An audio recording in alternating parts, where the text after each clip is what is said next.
मैं एक बहुत महत्वपूर्ण विषय पर आपसे कुछ बात करना चाहूँ।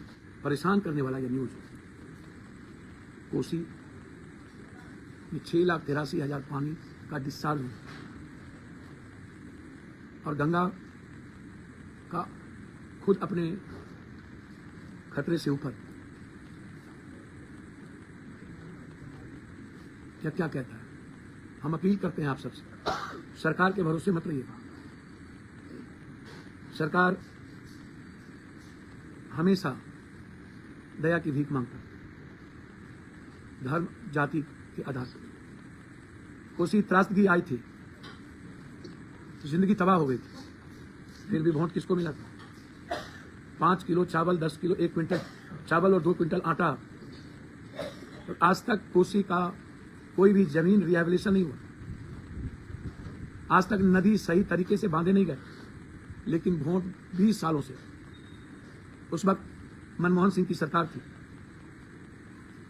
सब कुछ देने के बावजूद भी लोगों ने अपने दर्द को भुला दिया। जाति धर्म के दर्द ऊपर हो। फिर एक बात पुनः यह पीड़ा बढ़ने वाली है। जिस किसी की सरकार आती है, नेपाल से कोई बातचीत नहीं होगा। नेपाल हमारी बात को सुनने को तैयार नहीं। हम 40,000 मेगावाट बिजली उत्पादन करने की क्षमता रखते हैं।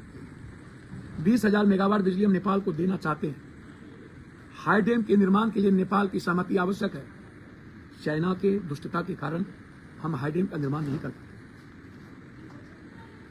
ना तो हमने फरक्का को विस्तारित करने की कभी प्रयास की, ना तो गंडक, महानंदा, कमला, केहर, कनहर, सप्तकोशी, कोसी, कई नदियों से घिरा हुआ मिथिला कोसी सीमांचल से हम गाद निकाल पाते। आजादी के बाद आज तक गाद निकालने का प्रयास नहीं किया।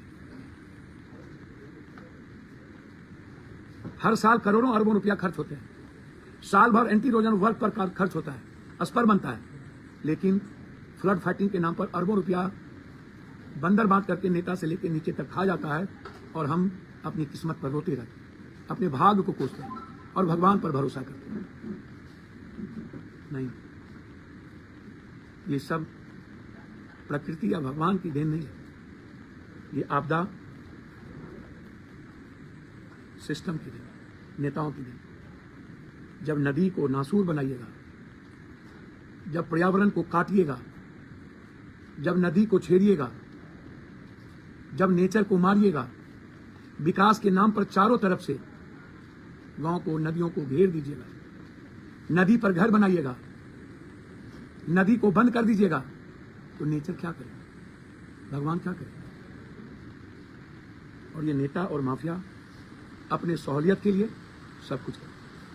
अभी से आप लोग, जो लोग बांध के भीतर हैं, बांध के बगल में हैं, वह लोग अपने परिवार की हिफाजत शुरू कर दीजिए, अपने जानवर की हिफाजत शुरू कर दीजिए। आप इंतजार नहीं कीजिएगा। मैं हाथ जोड़ता हूं, जिंदगी बचेगी, रास्ते मिलेंगे, सफर में हम भी मिलेंगे, कुछ लोग भी मिलेंगे, दर्द भी बांटेंगे, परिवार की तरह जीने का प्रयास भी करेंगे। लेकिन आप यदि मेरे बीच नहीं रहे, वैसी परिस्थितियां नहीं बनी, स्थिति विकराल हो गई, सरकार दोनों हाथ खड़े कर देते हैं। रेस्क्यू करने के लिए सरकार के पास कोई पैरामिलिट्री नहीं बचता। पटना के बाढ़ याद है आपको? 11 दिनों तक एक हेलीकॉप्टर नहीं आया था। 9 दिनों तक खाने की व्यवस्था नहीं थी, कोई घर से नहीं निकले थे। कुशा त्रासदी की याद है आपको? भूले तो नहीं। अपनों के आंखों के सामने डूबते हुए बच्चों को, मां को, पिता को, भाई को बिलखते हुए हमने देखा, लेकिन बचा नहीं पाए। इसलिए रुकिएगा नहीं, अपने परिवार और अपने बच्चों की हिफाजत करिए। खाने की चिंता मत करिए, पहले बच्चे और परिवार जो घर में है उसको लेकर के सेफ साइड जाइए। बांध पे भरोसा मत कीजिएगा, और खासतौर पर कच्चे बांध पे। इसलिए मेरा आग्रह है कि कोसी, कमला, महानंदा, गंडक और गंगा के किनारे जो लोग भी परिवार को लेकर के रह रहे हैं, वह सुरक्षित स्थान पर जाएं। और मेरा सरकार से अपील है, एनडीआरएफ से लेकर सभी की तैनाती बड़े लेवल पर की जाए। मुख्यमंत्री जी, आप प्रधानमंत्री से बात करें, रेस्क्यू आवश्यक है, सेना की को रेड अलर्ट किया जाए और सीमांचल और कोसी, मिथिला और गंगा के किनारे वाले ताल और दियरा के लोगों की हिफाजत की जाए। और जो धन आपके पास है वो जनता का है, उस धन को जनता की हिफाजत के लिए लगाए। बहुत बहुत धन्यवाद।